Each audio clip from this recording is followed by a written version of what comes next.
Today we have Reshma Ruia, and I have just started talking to her, and we are going to talk about her latest book, Still Lives. And Reshma, I would love to know what was the inspiration.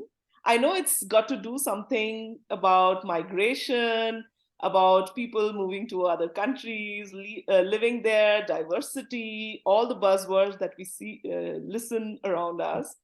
Tell us more about this book, Still Life. First of all, thank you so much for having me on your platform. And so basically, Still Lives is a multi-layered novel, and if you just read it as a sort of a novel, right, as in terms of a story, it's about a middle-aged Indian man, a first-generation Asian immigrant who lives in Manchester in northwest England, and at the age of 55, he falls out of love with life and he's married to Geeta, his long suffering wife, who sort of pines for the home she's left behind, even though they've lived in Manchester for nearly 30 years.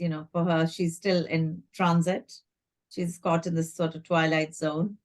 And the third sort of the focus of all their love and anguish and disappointment and disillusionment is their only child called Amar, who's born after a lot of miscarriages. So PK, the central protagonist, the male protagonist, he has reached a crossroads in life. And then in this sort of barren emotional landscape, he meets Esther, who is a very attractive Jewish wife of a competitor. So he's in the textile business. And then the novel sort of follows the trajectory of their doomed love affair and how it sort of leads to tragic consequences, which, obviously readers who read will find out.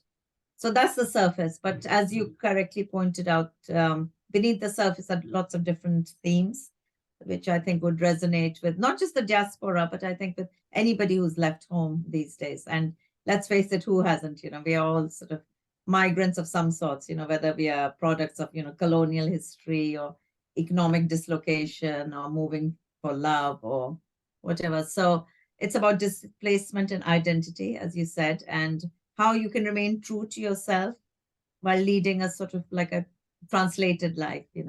So how do you, and as someone who has been a diasporic sort of individual, who's been a migrant all my life, I really wanted to bring that, highlight this state of this almost, being trapped in a no man's land, because within your home, you've recreated a sense of, your whatever, the home. So for instance, Geeta in this novel, for her, food is a big metaphor for the India that she's left behind. And PK tries to grow a mango tree in his back garden in the northwest of England.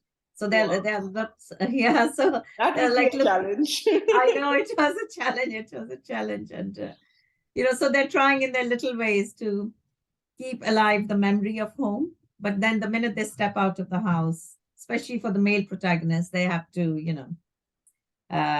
they have to deal with the world, the new world that they find themselves in, and of course, apart from this sort of identity, the book is also very much about aging, Mhm. because I think that's, we are all sort of going in a certain direction, and the age. I feel not much is written about the internal life of someone who's going through this change. It's a major, not only is it a physical decline, but it's also while you're still, sort of alert to your desires and dreams, you can feel that suddenly the body doesn't actually, it can't keep up with that. And P.K. Malik, he really exemplifies that. So I think throughout the book, the sort of the undercurrent is of this sort of vanishing of youthful dreams and the realization that maybe, that this sort of muddling through is the best that you can get out of life.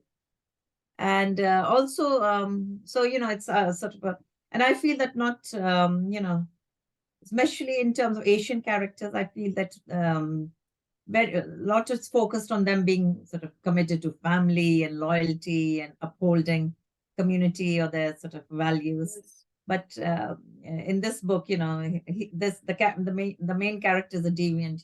He actually betrays his wife, and it's that sort of tug of war.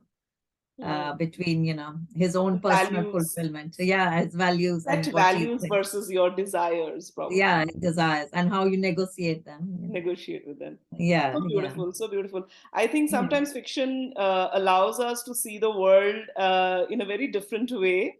And these yeah, characters actually make us relive a lot of situations that we have probably lived in our past or would yeah. in the future. So great. Speaking of Yeah. translation, I also found another book of yours called There is Something Black in the Lentil Soup, Dal Mein Kuch Kala Hai. It's a collection of Right. short stories. So tell us This more is, about this book. yeah. So actually, yeah. So in fact, Something Black in the Lentil Soup is my first novel. Okay. And that's it's a satire really. And it's a very nostalgic look at sort of an India of 1970s. So before, internet and, whatever, Wi-Fi and, mobile phones, etc. And it's really sort of, again, it's written from the male point of view. And this sort of the main protagonist is an aspiring poet, Kavi Naidu, who lives in India and travels to London for a poetry prize. And it's really a satirical look at the whole sort of literary establishment and how, certain people are elevated when they are not really worthy, but because of who they Okay. know and how. Yeah, so and it's a kind of an innocent look back at how Delhi used to be. I'm from Delhi originally, so, sort of the book is sort of peppered with references to, Bengali market and, certain roads and, which I remember from my childhood and a more sort of slower pace of life. Hmm. So it's a very different to Still Lives because it's a humorous novel. It's something that it's a book that the reader will pick up and smile actually. Yeah. Amazing. And yeah. Reshma, And of course, sorry, did you want to finish something? no. So, and then I think you alluded to a short story collection. So that's called Mrs. Pinto Drives to Okay. Happiness, and that came out 2 years now. Yeah, 2 years back. Yeah, Great. Great. yeah, Reshma, I have spoken to a lot of authors, and very few of mhm, them are actually qualified to be a writer, right? A lot of us are like yeah, accidental writer, mm, bankers turned writer, engineers turned writers, trapped in some boring job turned a part-time writer. You are actually someone who have finished some degrees and MFAs, so to say, in creative writing. So tell yeah, us what you learned. I know you can't tell us what you learned in like 2 years, yeah, but yeah. tell us what you learned and how much of writing can be actually taught in Got, yeah, courses like this. yeah. Wow, that's really interesting. So actually, even I was, I spent most of my life as an economist. So, my journey began as an economist with the UN. But like you, like all writers, you sort of, I nurtured this love for literature and this desire to write.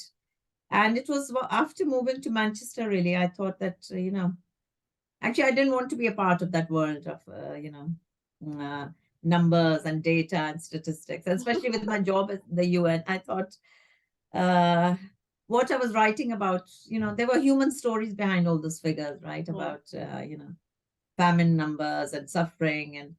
And I wanted to probe, go behind the headlines. And so that was a big motivation, I thought, mhm, because in a way, I feel fiction can tell a truth more convincingly than any newspaper or, history book. I think the way you can relate to a book and find empathy. So, that was my sort of starting assumption. And yeah, it's true. I did do a master's in creative writing, and then I followed it with a PhD as well. yes. Sorry, I Yeah, missed that. yeah, in creative writing at Manchester University. And I think the main thing it taught me was, and you're very right, I think the best way actually to be a writer is to be an accidental writer because then you're fresh and you're not sort of premeditated or you're not self aware. But what it really taught me was first, it got me out of the house. I had two small children. So so rather than drowning in domestic drudgery, I could carve out this time for myself and meet Mhm, like-minded people.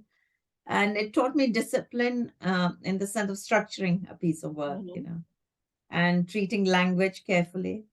Because when I found out when I first started writing, I was very sort of self-indulgent with language and with the plot, and if you're not careful, you can just easily run away and sort of be submerged in all, the weight of the words. So that was, so the ability to, I think, sift through language and Mm. make each word count and be brutal, actually. That famous saying, kill your darlings, I think. So that was probably, I spent most of my degree killing my darlings, butchering them, really. And I was, and also I think workshops really help, if you have people who can critique, it's all well and good showing your work to, say, your mother or your friends, they're bound to say, oh, lovely beta, very well, carry on. But you have to show it to people, your supervisor, or someone who has a critical eye, who has knowledge and who's aware of what it takes to write a good piece of prose or poetry. I think that was invaluable. So I would Mhm. say those were the two things. But as you said, you can't really teach writing. But then, just like in other artistic disciplines, like in sculpting or music, you know, you do have to learn the tools Some of the trade. grammar, some basics. Yeah, yeah, yeah. So I think that was the main um Great. yeah. You also write in different formats, Reshma. You have published poetry collections, short story collections, novels. I don't know. I mean, looking at the commercial aspects of it, of course, Yeah. all that the industry needs is probably the next bestseller, the next Yeah. pot boiler fiction. But there is a different charm to read a nice poetry, even though if it is just on Twitter or Instagram, Sure. that's Yeah. so tell us something more about how did you go about honing your skill of writing poetry or short Poetry. story, Yeah. and what it really takes to stay with these formats of writing. Hmm. Actually, I first started my life as a poet, so Okay. yeah, so I started my writing journey as a poet, and I've been writing poetry for God knows, since I was 13, 14, so a long time. And I feel, yeah, and you're 100% right. Poetry is not a commercial, it's not a commercial unless you're like an Instagram poet like Rupa Rupi Kaur or Kaur, whatever. Rupi Kaur, yeah. Yeah, yeah, Or Rupi a Kaur or performer like her. yeah, yeah. Or you come up with some really sensationalist, Mm, or you're really good at self-promoting, or you hit mm, some mm, nerve. But otherwise, it's a very quiet discipline. It mm, requires someone with very who has and that sort of emotional intelligence to connect. But I feel, I don't know about you, but I feel that sometimes in certain stages of life, you automatically reach for a poem or a poem. In a way, a way a poem can encapsulate feelings, whether abstract or concrete. I think is very different to prose. It almost can be like a prayer or like an emotional crutch. So I mm, really enjoy that, not just as a form of therapy, because it can even be that, writing poems to just alleviate your feelings or to find, mm, some sort of uh, release or relief. But I find that some emotions or some ways of thinking can only be captured in poetry. But it just comes to me, I don't decide when I sit at the desk, right? This is going to come as a poem or this will turn into a short story or in a novel. So it's a very sort of visceral, I think it's just mm, organic. It mm. just comes, And sometimes I some can't say. thoughts or some ideas are not big enough for a novel, Yeah. probably not medium Yes. enough for a short story. That's right. Yeah. You Yeah. just write a few I sentences know. and they accidentally rhyme and Yeah. And they don't even have to rhyme, they Yeah. don't They, even have to they just rhyme. say, yeah. Or, look at these sort of Japanese poems, like haikus. And in Haikus. 3 or 4 lines, they just capture the whole experience of being Yes, human. So I yes. love that. I love the challenge of how, in a few words, and the arrangement of those words, you can actually describe a certain way of being or, a kind of truth and connect with the reader. Very true. Very Yeah. true. Yeah. Reshma, what would be your advice to someone who's starting out as a writer? I think the first advice, the biggest, I think the most important advice is don't give up, and make time for your writing. Like, you said, we are all sort of, we all lead busy lives, especially now more than ever. There are bills to be paid, children to be fed, or dishes to be loaded, and parents to be cared for, Correct. or, spouses. So, but within all this jungle of, competing noises, you just have to find a little place for yourself, you know. And especially, I think women writers have a much bigger challenge in Mm. this, because we can't just walk away, you know, in a way, you know, every, I think, female writer needs a good wife or a partner to take care of, you know, all the other, you know, the other messiness of life. So Yes. yeah, so that's one thing. And then second advice would be to read a lot, I think, you know. Sometimes, you know, people always say that, oh, if I read, will it influence my writing? But I don't think it will. What it will help is for you to read, to discover, actually, to be more in touch with your voice, you know. Mm. So I'm not just saying read writers who echo your own style or worldview, but read as sort of, you know, eclectically as you can. And then maybe write every day, you know, or Mm. at least write once or twice a week, you know, if that's impossible, you know. And even just drafts are fine. And the other Right. thing I found very useful was belonging to a, you know, a work writers community. You know, Yes. we were chatting about this collective Yes, that I was just going to comes ask out. you. Tell us more Yeah, about the Kahani Collective, the set of yeah, these women yeah, that I see on your website. yeah, yeah. So the whole Kahani was a writing collective that I've co-founded. I think, gosh, nearly 11 years now. So it's been a Okay. long time, and only because, you know, as you know, writing is a very solitary Mm. sort of thing, and publishing is so cutthroat. So, Yes. well, you know, in that sort of a no man's land, when you're trying to get published, you're writing stuff, but you can't really, you don't know who to share it with, or you need it, you need this sort of solidarity. Mm.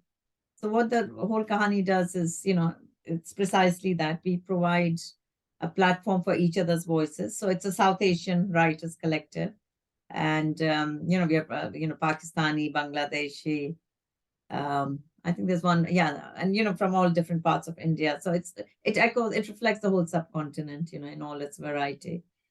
And we meet once a month. We used to meet in person, and we've started it again after COVID. We workshop each other's stories, and we always work towards an anthology. So it's like a collaborative writing, and we published 3 anthologies to date of Wow. short stories and around different themes.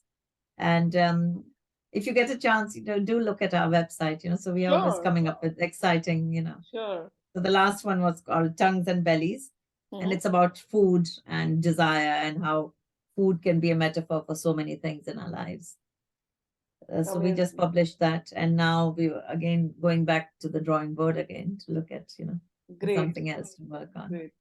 Tell Yeah. us a little bit more about your publishing journey. How hard or how difficult or easy? Yeah. You live in the UK. I think that's Yeah. like the mecca of publishing. Yeah. How has it been your experience working Yeah. But with agents, publishers, or how has it been your journey so far? so, you know, I know it's a mecca, but it's a very unreachable mecca. You know, very difficult to crack into. It's a really closed shop, I must say. You know, it's very, very difficult to get published. And I think especially the big mainstream publishers are Mhm. very commercially conservative. And Mm. especially if they see a South Asian writer Yeah, or a female South Asian writer, they expect you to write a certain kind of narrative or to belong to a certain kind of background. So they have this almost like a with cookie cutter boxes. idea of, yeah, of what will sell or what won't sell. Mm. And if you don't fit those sort of parameters, then, you know, then Mm. very difficult. But strangely enough, people who are much more receptive, publishers, are the indie publishers, small independent publishers, and regional publishers as well outside London. So they're always open to sort of diversity and, you know, Mhm. focusing on, you know, regional voices, etc. So I would say, in terms of publishing, I think I started by submitting things to competitions and journals and Mm. anthologies. So it's sort of building up a sort of paper trail. Correct. Yeah, and then once you have a sort of certain level of, you know, writing in print, Mm. then you could approach a publisher and say that, look, this is my manuscript, and look, this is what I've written so Mm. far. And but it's not easy, and finding an agent is even really impossible. I still don't have an agent, you know. So you know, so you know, very much, you know, a one man band, one woman band. Yeah, but I've Totally. been lucky with my publishers. You know, they've really believed in me, and you know, they're very much Do you behind plan me. to publish in India or I'd love to find, yeah, I would, but I don't know how to go about it actually, you know. So, you know, uh, Yes, But yes. in my first novel, in fact, Something Black in the Lentil Soup was published by Penguin India. And so maybe Still Lives also, I might, I think my British publisher might go Mm. down that route. But I mean, India is a vast market, isn't it? It's huge. We It's are huge. like first, or I think now we are like the second largest. India is like the second largest publisher of English books now after UK and US. I think Can you third or imagine? Yeah, yes, yeah. And then all these imprints have set up. Yeah. it's a se- HarperCollins, Penguin. Yeah, you name it. Yeah. yes, That's yes, true. Yeah. It's a big, big market. Yes. yes. Yeah. So, It was so amazing talking to you, Reshma. yeah. Thank you so Thank much for your patience and for all Oh, your thank you lovely so much. Thank words. you. You Thank you. really put together words in such a musical way. I mean, Oh, really? I feel so excited to talk to authors because they don't speak so much, but when they do, it's almost like music, listening to poetry. Oh, thank you. I didn't even think about it. As you said, we didn't really prepare Natural. anything. It's a natural Yeah, it was very skill, I natural. guess. So I hope it didn't come across as mumbo jumbo. Not at all. Thank you so much for your Thank time. you Thank so much. you. Bye Thank you. bye. Thank Have a you. nice Thank day. you. Thank